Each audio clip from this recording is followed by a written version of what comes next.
everyone, welcome back to the Earthdawn Survival Guide, the podcast for all disciplines, paths, players, and game masters.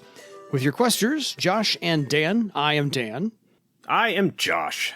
And on today's podcast, we will be discussing all things thanatological and golemical, because we're going to talk about some horror constructs. This has been a long time coming. So if you have any questions about anything, please contact us at edsgpodcast@gmail.com. Josh, do you have a quick little rundown for us on the horror constructs we're talking to talk about? Sure, yeah. We're going to start off with horror constructs, or what was coined in Mystic Paths in the Horror Stalker essay as Horrorspawn, which actually includes both horror constructs and horrors themselves as a nice little catch-all term for things that can be affected by this, because it takes up less space than saying horrors and horror constructs every time that you need to refer to things in the rules. But these are opponents, adversaries, creatures, things that you are a little bit more likely to run into as an adventurer. Horrors themselves tend to be largely set up as more significant story arc and long-term opponents, where you can use constructs as fodder, minions, sort of lesser obstacles, quote-unquote obstacles and opposition in the course of a story. And these can more easily be dropped into places where it can help set the mood as an indication for what kind of environment that you are dealing with. If you've got an area that is corrupted or cursed or has been afflicted by a horror in the past, but you don't want to actually bring in a horror, dropping in horror constructs of some sort, especially ones that might be thematically appropriate to whatever you've got going on, can be a really nice way to kind of up the creep factor a little bit. Totally. So we're going to be going through the constructs that are in the 4th edition GM's guide. Yeah. We're just going to be going through them alphabetically, kind of providing a little bit of development insight and some thoughts and suggestions and stuff, talking about notable powers and abilities whenever relevant, but we're not going to be going into the finer details of like all of the numbers and stuff like that. Yeah, no need to crunch numbers, but I figured we'd lay this out kind of like a video game boss fight. You fight all the minions and as Josh said, the cannon fodder first. You fight all the henchmen, and then maybe you get to the sub-boss. So the big boss way in the background that you should almost never get to, the named horror, we'll get to those later. So we have to tease you a little bit with this episode here. But yeah, to Josh's point, we'll get to these alphabetically. So beginning with the 9-foot tall, 8-legged insect with barbed spikes everywhere, the black mantis. My question for Josh is this based on the enchilada? And no, I did not mispronounce the word enchilada, Mexican food, the enchilada insect spirit, or not spirit, but insect. So black mantis, enchilada. That is certainly something that is theorized in the 4th edition GM's guide, but that is a sort of later modification to the lore.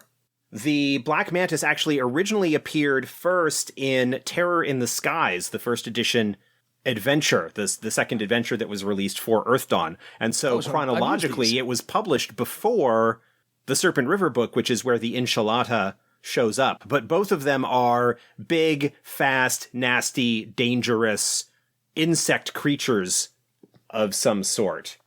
Well, yeah. I mean, you got a 9-foot tall insect. That's nothing to sneeze at.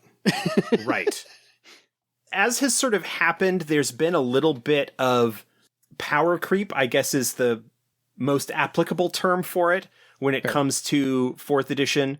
Terror in the Skies was originally kind of designed and released as a low circle adventure. Yeah. But it and Mists of Betrayal both kind of, I think, maybe suffer a little bit in that the system balance may not have been understood as well as it is these days.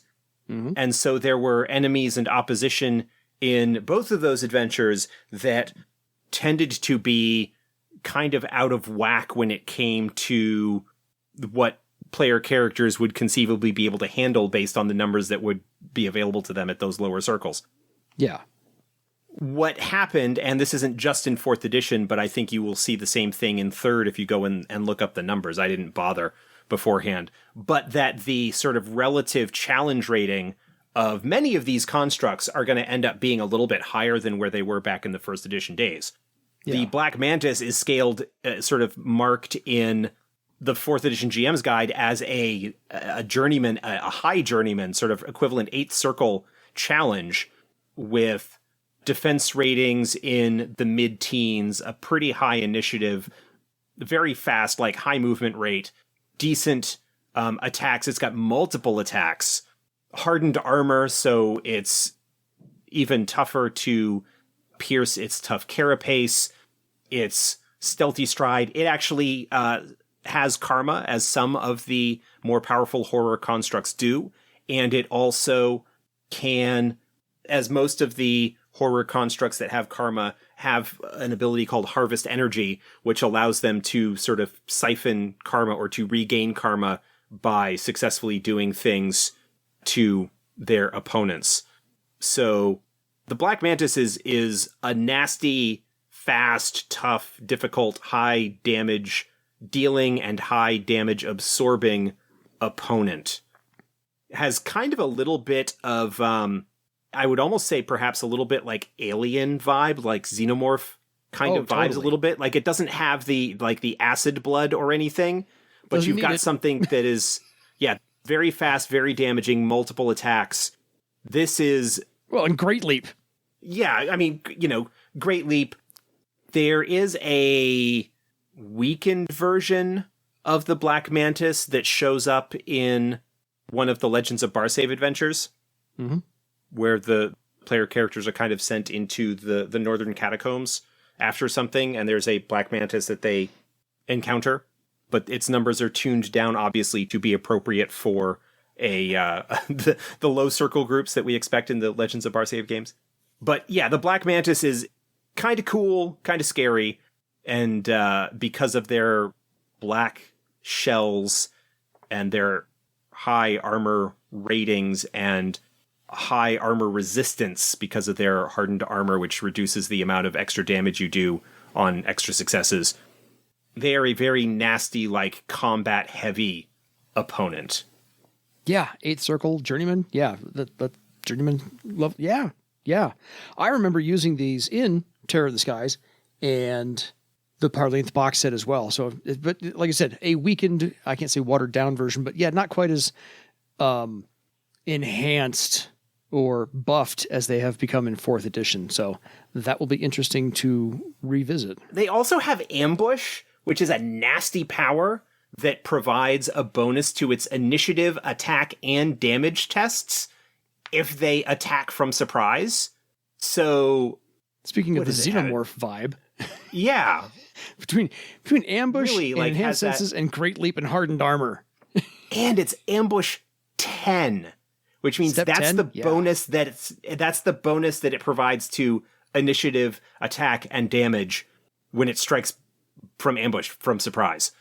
Wow. Adding 10 steps to any of that is just horrendous. Yeah, to the already pretty high numbers that it's got there. So this is a nasty, nasty creature. I can hear about a dozen people taking notes on I should use that soon. Okay, on to the Bone Shambler. Because this is an undead construct made from a pile of bones collected from other victims. So basically it's a rolling ball of bones. So it's a meatball with hard stuff sticking out of it, maybe?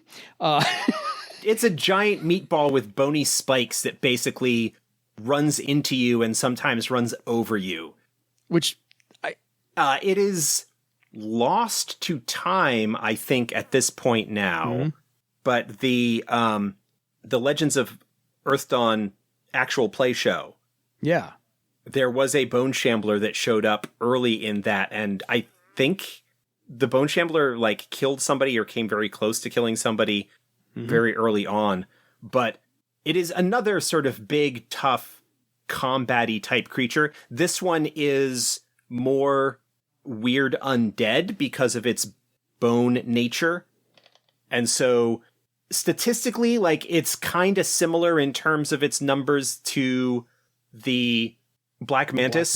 It's not quite as fast, and it doesn't have quite as many actions, but it is kind of as tough, and it also has karma. It has the advantage of, as undead, resist pain, so wounds don't do anything to it. It's immune to fear, and if it rolls well enough on its attack, it's going to actually, like, run you over and do even more damage.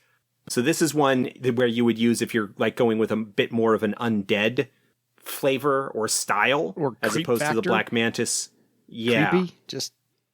Because I could imagine, for those Foley artists out there, I could imagine the sickening, ghastly noise that this meat, bone, sludge rolling over the landscape and it's also coming got at you. Bits of armor and stuff from the bodies that it's made out of included in there, so there will be, like, metal and whatnot. It's like this kind of clicking, ratcheting, squeaking, nasty kind Squishy of thing. Yeah, between the clicking of the bones and the squishing of the meat and the little, pings of armor that you occasionally get on there, I would just, me as a game master, I'm this kind of guy. I would find noises to mix together and play that and say, yeah, you hear this on its way. And so anytime I would ever revisit this creature, the Bone Shambler, as soon as I would play that noise, I would love to see the faces of my players go, oh no, it's on now. And just, get ready for the fight. But that's me. This is still a nasty opponent. I don't think it's quite as nasty physically as the Black Mantis, but it's still pretty nasty. And if it does get its sort of overrun trample ability, it knocks people over and does, like, extra damage, and that can be pretty rough. Oh, I love the special maneuver Momentum Killer. Oh, yeah.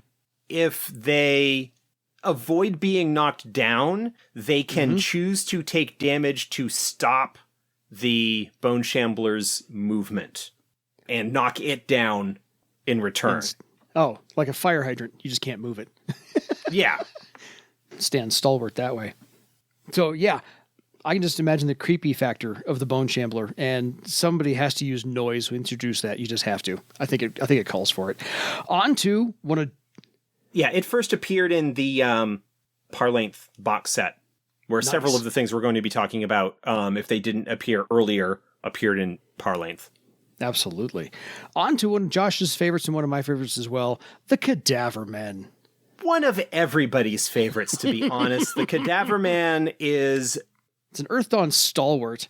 A staple of Earthdawn. It is the Earthdawn version of the zombie. We've talked about how getting players who are new to Earthdawn but familiar with traditional fantasy gaming, whether D&D or something else, zombies tend to be like, oh, these are like a low-powered walking corpse kind of thing. Yeah. No big deal. The Cadaver Men are notable in Earthdawn for a couple of different reasons. One, for the most part, it is actually intended that they retain some semblance of their personality or memory. They're not just mindless husks. They are people that have been animated by a horror, returned to unliving status, to undead status by a horror, but retain enough of a semblance of themselves to suffer as a result of it. And so, depending on how you want to handle them, they can be talked to. A lot of them are on the verge of madness or a little bit off in some way, as you would expect. But notably, there is an entire kingdom of Cadaver Men down in the eastern catacombs of Parlainth, led by Twiceborn, who, have this whole kind of society that is going on. Also, there is a little bit of information that can be gleaned. There are a couple of Cadaver Men that are in the adventure Infected. Yes. That it's possible to maybe gain a little bit of information from them, because, again, they sort of retain memories and whatnot. So these are, a little bit more to talk about sort of Fallout, maybe kind of draw the parallel there. They're kind of like the ghouls in Fallout, being like the radioactive wasteland dwellers that are kind of like undead and creepy looking, but do have minds and personalities and are able to be dealt with appropriately, but they can also be really unpleasant. The other notable thing, and this is the part that most game masters really like about Cadaver Men and why they like springing them on newer players, when they suffer a wound, Cadaver Men go into a frenzy. Yeah. They gain additional attacks. Their attack and damage steps go up. Yeah, they go from 1 attack per turn to 4 attacks per turn. Yeah. They enter a rage, they enter a frenzy, they frequently start doing aggressive attacks. And so, because they don't tend to actually wear much in the way of armor, it's actually can be a situation where the group can unintentionally cause themselves a lot of grief by wounding them. Because of the actual nastiness of the extra attacks and the extra damage that they can do, they tend to be, they were sort of scaled up in terms of their relative difficulty level when it comes to 3rd and 4th edition. 1st edition, they were kind of like, Legend pointed out as being like introductory opposition when it comes to undead. But the extra attacks and the extra damage that they can do as a result of that actually makes them potentially a little bit tougher in that regard. The best tactic against Cadaver Men is to gang up on them. Basically try and take each individual Cadaver Man down as quickly as you can, especially if you have wounded one, because when you get multiple ones that are wounded, things can turn bad very, very quickly. Yes. And just a reminder, these are zombies. So like typical zombie rules, they will eat flesh, living flesh. It's not necessary for them to do so, but it adds to that little creep factor that the horrors usually like to have for player characters to come across. So, I mean, they can, but they don't really. They're undead. They're animated by horror magic and are no longer really subject to requirements of the needs of the flesh. We'll get to the flesh-eating ones a little bit here. Yeah. But Cadaver Men while they sort of superficially resemble traditional zombies, they are not zombies. They are worse in several ways. In several wonderful ways. Exactly. Especially for the game masters out here who are going to use them. So the next one we're going to get to is also based upon the men part and not necessarily gender specific. This is a group of Falsemen, which I'm pretty sure were introduced in the Parlainth box set. Am I wrong? Yeah, that's where they first showed up, at least as far as I recall. So the Falsemen were created by the Therans as automatons, as mindless servants. Yeah, golems basically, but without carrying that baggage. Oh, fair, yeah. Because there is a cultural history to actual golems. Agreed. Whatnot. But yeah, Falsemen, that these are animated statues that were used as servants by the Therans, particularly in Parlainth. They never really kind of showed up elsewhere. But there were sort of 4 different levels of them, kind of similar to the way that there were different types of golems in D&D. Yeah. You know, you've got the really basic strawmen and waxmen. These are made of straw and wax, respectively. They are low-powered, minor, super easy, novice challenges, and they work really, really well to provide a whole, like if you want to provide a whole bunch of low-powered opposition that you can have a group hack through without feeling any kind of remorse, because they're just basically carving up animated bits of material. Strawmen are vulnerable to fire. Waxmen are as well, because, straw burns and wax melts. But generally speaking, these are mindless, autonomous things. It's animated stuff. Yeah, animated stuff. They are mostly appear in Parlainth these days, sort of in the present day of the game, as cannon fodder in the war games of the war zone that's in the western portion of Parlainth.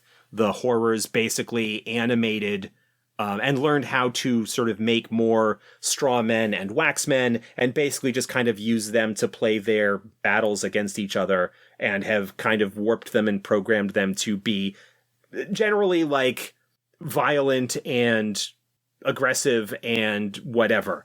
Yeah, they were built for entertainment. You can sometimes find ones in the ruins that might not have been corrupted and are still sort of in service of whatever, if theoretically, whatever master might have created them, whatever Theran magician and whatnot.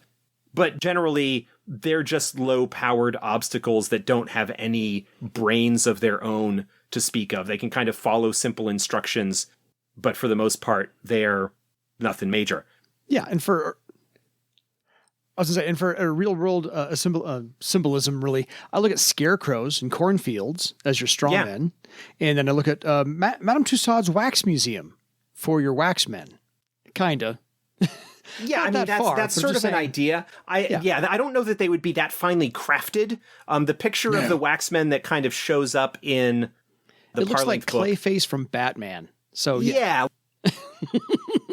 Like a humanoid thing of melted wax. Like Clayface. That is a really good description. I had a feeling that would be better, but yes. Then you've got sort of the upper tier of Falsemen, the Stonemen and the Steelmen. These are Journeyman tier opposition, and these are much more finely crafted, and the enchantments in them are sort of more are superior. They have personalities, maybe a little bit of a stretch, A little bit, but they actually do have. They have an attitude. How's that? They have an attitude. They have a like maybe an emotion or a concept that they are really strongly connected to. And they are frequently the officers and commanders of the various factions in the Warzone games. And occasionally you can find them in other parts of the ruins.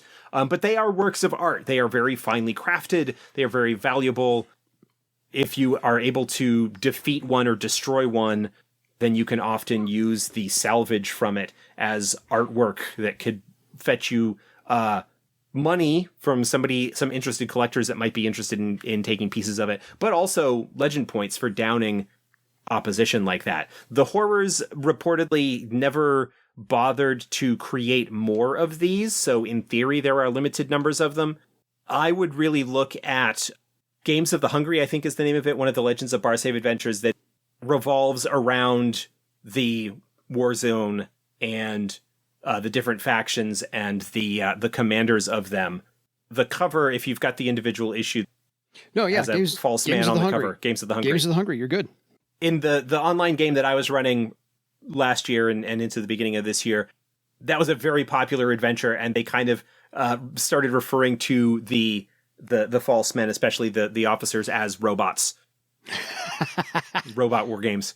Stone robots. But yeah, having like kind of super simple programming, they have things that they are sort of intended to do and have been twisted by the horrors to have these objectives.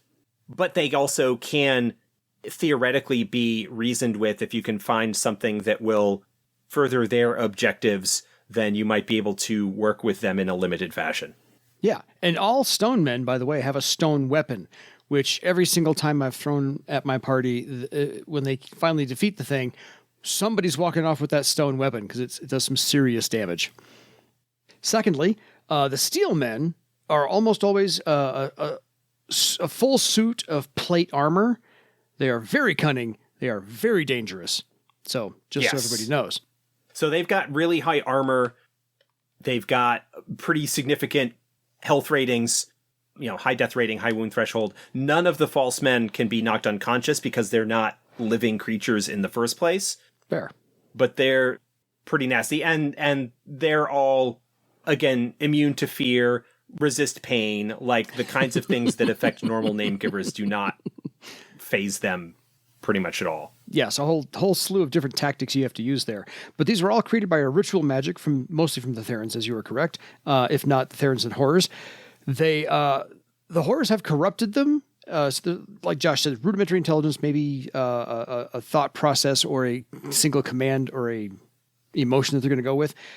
But they can have a karma pool that is a shared karma step with the horrors. So whatever horror has them under its command, the Falsemen, any of the versions, pretty much have the same karma step as that horror. So that might be something to take a look at as well. In that case, what you would be looking at is, rather than the sort of generic Falsemen that are fighting in the war zone or that you're encountering in other places, this is a case where a horror would have like specific minions that it is watching over them and kind of acting through them in a way to grant its karma to them. So there's 2 different versions of each one of these. So you've got 4 of the 8. You have 8 really different versions you can throw at people. So have fun with those. That'll be a good time for you. On to ghouls. These are not very sentient. No, these are the flesh eaters that I was referring to earlier. Yes, had to get to them. Yeah. These are another undead construct. In this case, unlike Cadaver Man, they don't retain any traces of the personality that might have been in them as an animating force before. They are sort of animalistic, feral pack animals, in a sense, that run around and feast on flesh. This is sort of the more traditional definition of a ghoul in that sense. Again, another creature that has a long history in fantasy role-playing games, but the Earthdawn version has the slight twist of it that rather than paralysis, which is the common special attack of the ghoul in D&D, Earthdawn ghouls have a venom, a magical venom, that when they successfully injure a target could potentially infect them and does damage. In the original version of it, the damage actually did like specific amounts each round until it ran out. To align them with the way that we reworked poisons in 4th edition, we just kind of gave it numbers, and it works the same way as other poisons. The thing is that the poison goes inert when the ghoul that injected it is killed. So if somebody does get injured by a ghoul and is suffering from the poison, what you'll want to do is try and take that ghoul out as quickly as possible, because it is a nasty venom that they have that can do quite a bit of damage. But for ghouls, since Josh said they travel in packs, be aware of your rules on being harried. Yep, they do tend to travel in packs. Individual ghouls aren't that dangerous. They're only sort of a second circle challenge. But when you get notable numbers of them, and when you start dealing with things like harried and just the sheer number of rolls that can be made, a larger pack of ghouls can be a hazard even to higher circle, higher novice or lower journeyman, especially when it comes to the poison, because it doesn't take too many hits for the poison to come into effect, and then everybody starts hurting even more, and that's rough. Also included in the GM's guide is a slightly more powerful ghoul called the Ghoul Leader. This is basically has a little bit higher step numbers, for lack of a better term, like a commander of a pack of ghouls. This, of course, was sort of developed before the masks were introduced in the companion. Yeah. And one thing you can actually look at in the companion, we talked about the Cadaver Men. There is a mask that you can use to put onto any normal animal or whatever to make it a sort of cadaver version of that creature. So that's something to also keep in mind if you want to change things up, like taking your standard wolves and throwing a cadaverous mask on them to make them sort of animated undead wolves with the same kind of powers and abilities that the Cadaver Man has, can also show that a forest region or some kind of wilderness area has been corrupted or affected by a horror. Nicely done. On to one of my personal favorites, and I think something that was introduced back in Mist of Betrayal at the very least, Jehuthra. Yeah, the Jehuthra does appear as one of the first encounters in Mist of Betrayal. It actually appeared in the Earthdawn first edition core book. Oh, totally. It was in the creatures chapter in that book. This is a construct that's kind of like a giant spider thing. 7 feet long, 10-foot legs, and a name-giver head. Right, because generally these things have been transformed into what they are from a name giver, commonly a larger name giver like a troll or an orc or something. Mm-hmm. But any name giver really can be converted into this by a horror. And they are nasty. The fact that there were 2 of them in that first encounter in Mists of Betrayal, Yeah. again, balance issues potentially in terms of the numbers. They're creepy as any kind of like spider creation frequently is. They've got a couple of notable powers. Indeed. They basically have some minor spellcasting ability. Frostweb allows them to entangle an opponent in an icy web, which holds them fast and also causes damage, and wraps the target up and prevents them from moving. Is that new for 4th edition? Because I remember the Iron Web. No. They had the Frostweb before. Okay.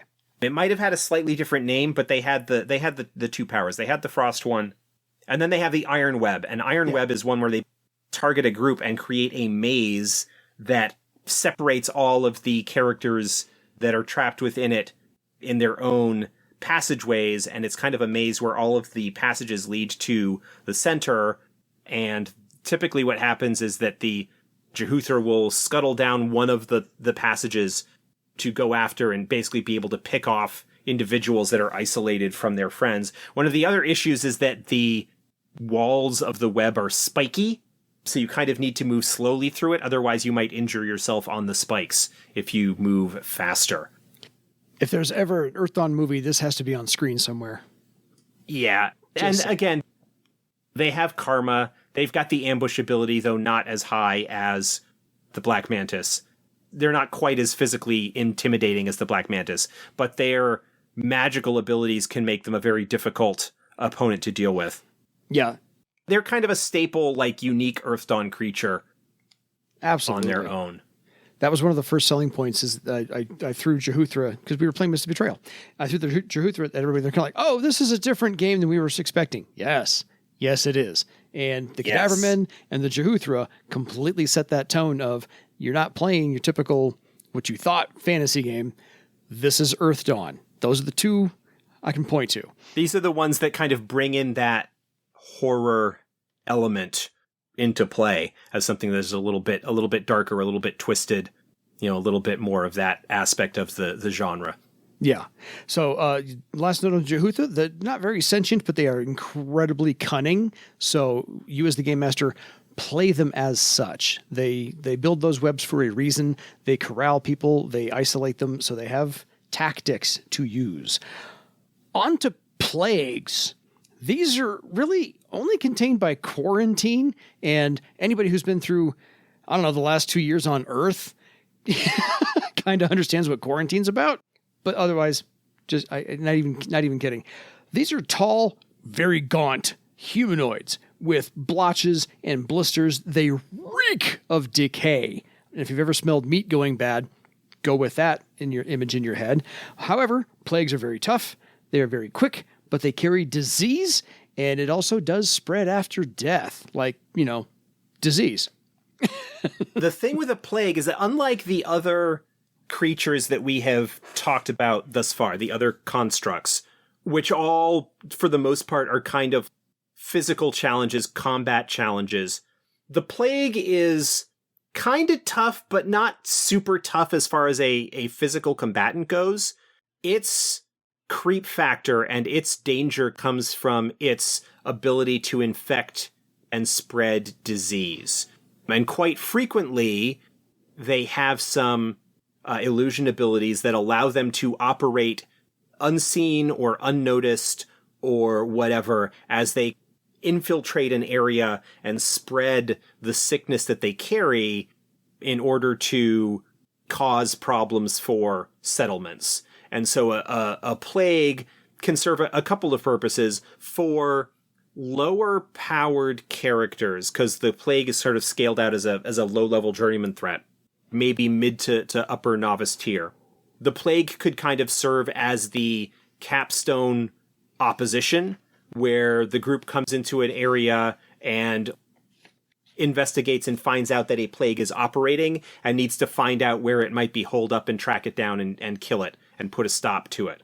The other way, and these sort of can be tied to each other if you're looking at it as a longer term campaign arc potentially, is that a plague could be sent into an area by a horror looking to cause problems in the area and to destabilize and feed on the pain and uncertainty and suffering that is a result of the disease that's being spread. Yeah, I can see that. And for sort of higher powered characters, you might see a plague or plagues multiple as minions of a horror that is kind of spreading disease and distrust and suffering, and fear through an area that way. Completely.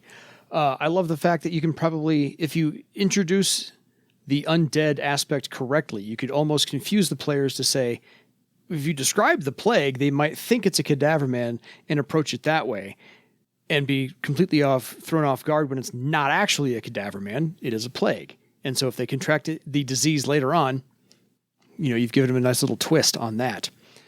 Yeah. So the other thing is that because it's a disease as opposed to poison, it's slower acting, and it's possible that the group might not realize that they are infected by it if they sort of have an encounter with it until later. Its onset of the disease is 3 to 5 days.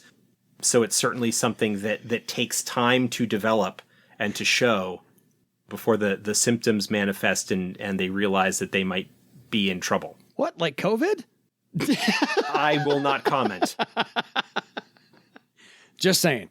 Anyway, on to one of my favorite things to try and pronounce, because it took me forever and a day to learn how to pronounce this one. The Kuarlotectica, which I think made its first debut in one of the Earthdawn journals. That is correct. Yay me! I am... This is Andrew Raglan's 99% certain that this is one of Andrew's creatures. This is Andrew Raglan's baby. I guarantee it. That first showed up in an Earthdawn journal. One of the early ones, too. I don't remember exactly like 3 which or 4 issue or offhand. something like that, yeah. Then made the transition to official in the Horrors sourcebook. Yes. As one of the things that was there. Yep, it's in there. It's kind of a blob with tentacles. Yeah. And the tentacles have hooks on the end and they stab into people and drink its blood. Yeah, it's got this bulbous body with, as just said, tentacles that drapes from trees to imitate hanging vines. So in case you want to know how to use it, that's kind of where people would encounter it. It's more of like a plant Horrorspawn almost. Yeah. In that it disguises itself and hides in the jungles or forest areas and snacks on people as a result of encounters with it that way. It doesn't really have much in the way of any particular sentience or cunning. I mean, it can move, it is animate, but it tends to just kind of hang out and stab things and drink their blood. It's kind of a cross between a jellyfish and an octopus. Yeah, with a little bit of Venus flytrap kind of energy going for it because of the whole plant jungle camouflage thing. Totally. In the long fantasy tradition of dangerous plants. Yes, has a paralytic poison, as Josh said, drains the blood of its victims, and is very, very, very feared among the Cathan tribesmen and anybody else in the jungle/forest setting. So more jungle, less forest, sorry. It's not particularly dangerous on its own unless it gets its venom into you, because its paralytic venom is really nasty. Yeah. And can paralyze you, and if it can paralyze you, then it's going to likely drink you dry. This is almost an environmental obstacle. The other thing that comes to mind for it are the barnacles from Half-Life, which are the alien things that cling to the ceiling and have the tentacle that drips down. Yeah. That the sticky thing, and if you run into them, it grabs you and kind of pulls you up and chomps on you. Mm-hmm. It's got that kind of vibe to it. It's sort of like an ambush, surprise, environmental type obstacle. Yeah. Because it doesn't move very quickly. Even climbing, it's only got a movement rate of 4. And so it gets its prey by lurking and ambushing them, not by chasing them down. Yeah. It's like if you happen to come across it like you would a jellyfish in the ocean. It's not actively seeking to get you, but if you just happen to graze its tentacles, yeah, you're in trouble. Yeah. So... if we're going to be talking about some like classic monster parallels and whatnot, it doesn't have like the disguise aspects, like in terms of the actual impersonation of like the mimic. Yeah. But it is a similar kind of creature that it waits in a place for prey to come by and then it stabs it and yeah, drinks its blood. It's a camouflaged predator. Anyway, so we got a couple more to get to. The spectral dancer, which I am pretty sure was in the original first edition book. Yes. But I encountered it also appeared in Miss of Betrayal. That's what I was going to say, that's the end all be all last thing you encounter usually. I suspect, and this actually would be an interesting question for Lou, because I know that Miss of Betrayal was sort of developed in tandem with the core book as the first adventure, is whether the Jehuthra and the Spectral Dancer were created for that adventure and dropped into the player's guide, or into the core book, or whether they were kind of developed as part of the bestiary for the core book, and they decided to use them in this initial adventure because of their sort of unique status. Yeah, which came first, chicken or egg? Yeah. In that regard. The Spectral Dancer is an undead. It is created from individuals typically who had very high personal charm and charisma, but they are ghostly. They are spirits in a sense, trapped in a sort of state where they can't really interact particularly well or sense very well the natural world, the regular world. They are frequently female, but they don't have to be. They are frequently tormented by their lack of connection to the physical world, despite their desire to do so. They are kind of dangerous in that the way to deal with them is to kind of break their curse by connecting with them. And unfortunately, the way that you do that is by engaging them in a dance. When you are dancing with it, you make tests and you need to succeed or accumulate, you need to kind of succeed in doing this over a period of time in order to assuage their torment and break the curse and have them go away. But you suffer damage while you're doing it. Mm-hmm. They are nasty and they have a moderately high social defense in the first place, which is what you need to target in order to get through to them.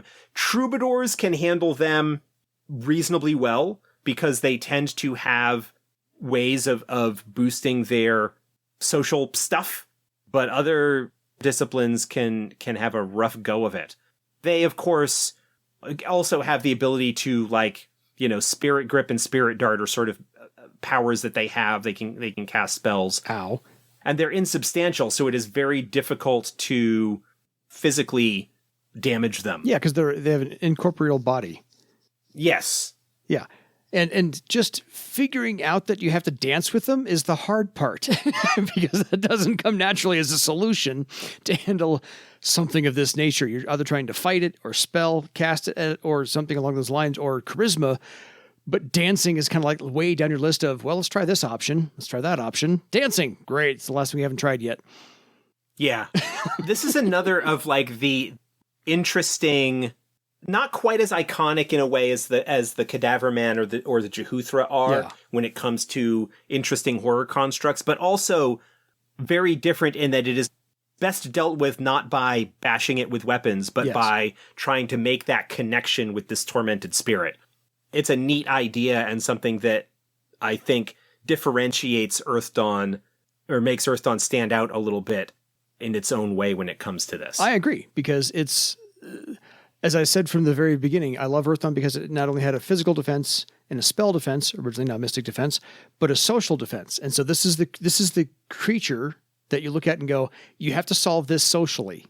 And that is the Earthdawn, twist on things. Not every problem is most easily solved by sticking sharp bits of metal into something. Exactly. Or, I'm gonna go away. Casting your spell. So, but the Spectral Dancer usually only speaks in garbled howls. So, again, sound engineers, play that for your party. Just have some fun with some sound and bring some new wrinkles into your... That one is probably a little bit easier. You can find, I'm sure, plenty of open source or free, ghostly moaning kind of stuff, especially as we are getting into Halloween, the Halloween season here in the latter half of September and into October. There's plenty of opportunity to get that kind of thing going. Yeah, and I can occasionally laugh like that. So one of those, if it's the right joke. Anyway, it's a garbled howl. Lastly, for today's podcast at least, the Storm Wraith. This is a horror-corrupted air elemental. It's a dark, humanoid-shaped cloud with glowing blue eyes, because if that's not ominous enough, I don't know what is. But this sucker is smart, and it works in groups, because if one of them's bad, 2 is worse, and 3 is just run for the hills. Yeah, this is... it's a horror-corrupted air elemental, so it's vengeful and aggressive and nasty, and it's got a bunch of air and lightning attacks, basically. Yeah. Air blast, lightning bolt, shock, stuff like that. So think of like an air spirit, and it's a nasty one. It is also insubstantial, so it is tougher to affect physically. It can grapple a target and automatically do electric damage to them. Ow. They're nasty, and they are particularly a potential problem for airships, especially air mining operations, because it's easiest and most profitable to mine elemental air from storms. But of course, storms are where these things are most commonly going to appear. Yeah. And so they are a great hazard to throw at any kind of airship travel, air mining operations, any kind of situation where you are up sort of at higher altitudes. But this is one where if you've got like an elementalist in the group, like this could be an indication that a horror has been causing problems in an area, because they would have knowledge of what air spirits are normally like and stuff like that. Yeah. So, and you could sort of use this as an idea for how you might do horror corrupted elementals of other types as well. Just the idea of this, like, you know, vengeful miniature storm with lightning attacks is pretty cool. And again, I want to see this on screen. I want to see an airship, an Earthdawn movie, and I want to see this sucker on screen, and just the turn of events where all the people on the deck have to go, oh, that's what's, yeah, okay, change of tactics, here we go. I just want to see that. That's all. I have a wish list for the Earthdawn movie. That's all. I'll write that. I mean, I have a wish list for an Earthdawn movie. So yes, let's get one. That's my whole thing. Because there's a new Dungeons and Dragons movie coming out. That all right. We'll see what that does. But anyway, I like all 10 of these. I think they are a fantastically diverse group, which just indicates exactly how the horrors can corrupt everything. It's either creepy, or it's elemental, or it's a spirit, or it's a ghost, or it's in the flesh, decaying flesh, a mound of flesh, rolling flesh, and bones, and just, you know, or an insect. I mean, the depth and breadth of twistedness on horrors we're scratching the surface on this one. I did kind of touch briefly on the cadaverous mask from the companion that you can throw onto any creature to make it like a Cadaver Man version of that. There are some other masks as well in the companion that you would put onto something to make them sort of horror constructy or twisted in some regards. There's a group of tough ones, which makes them more muscular and tougher, and then there are other ones that make them faster and more gangly and twisted and whatnot. And so those are masks that you could use and put them onto any other creature to warp it and shift it. This is one of the great things about masks is, you know, being able to sort of change a creature, both having sort of a preset package of abilities and modifiers that you can just put on something to make it, okay, this is an Espagra that has been corrupted by a horror, and it is longer and twisted and more agile and nasty as a result. Yeah. Or this is a Brithen that was killed and reanimated by a horror, and so it is now a cadaver Brithen. There is so much more that you can do beyond the examples that are here, but these all serve as like a good kind of broad template, as you said, of the different styles and approaches of things that horrors might want to do. Yeah. And the sky's the limit when it comes to them, because any kind of weird horror movie monster trope that you might want to come up with, you can justify as the construct or the manipulations of a horror on some kind of natural flora, fauna, or spirit. Agreed. it's nice to finally delve into the evil parts of what Earthdawn can present as opposition. So nice little change of pace for us to talk about. If you have any questions for us, folks, drop us a line at edsgpodcast@gmail.com or leave us a voicemail at anchor.fm, I believe is the place to do so. So until next time, let's let these things go bump in the night for you and go fight some spawn for your legend. Good night, everybody.